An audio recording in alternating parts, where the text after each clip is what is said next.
പ്രധാനമന്ത്രി നരേന്ദ്രമോദി വിവേകാനന്ദ പാറയിൽ ധ്യാനമിരിക്കുന്നതിനായി കന്യാകുമാരിയിലെത്തി. ഇന്ന് മെയ് 30 മുതൽ ജൂൺ 1 തീയതി ഉച്ചവരെ വിവേകാനന്ദ പാറയിൽ ധ്യാനമിരിക്കാനാണ് പ്രധാനമന്ത്രി കന്യാകുമാരിയിലെത്തിയത്. മോദിയുടെ സന്ദർശനത്തിനോടനുബന്ധിച്ച് കനത്ത സുരക്ഷയാണ് ഏർപ്പെടുത്തിയിരിക്കുന്നത്. ജൂൺ 1 ലോക്സഭാ തെരഞ്ഞെടുപ്പിൽ അവസാനഘട്ട വോട്ടെടുപ്പ് നടക്കുന്നത്.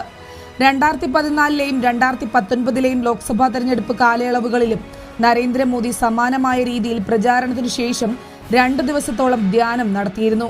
2 തവണയും ഉത്തരാഖണ്ഡിലായിരുന്നു ധ്യാനം.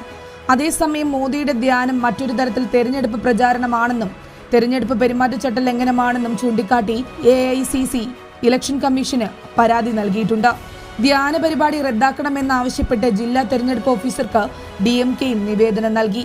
വിവേകാനന്ദ പാറയിൽ ധ്യാനത്തിന് പോകുന്ന മോദിയെ തൃണമൂൽ കോൺഗ്രസ് അധ്യക്ഷയും പശ്ചിമ ബംഗാൾ മുഖ്യമന്ത്രിയുമായ മമതാ ബാനർജി പരിഹസിച്ചിരുന്നു.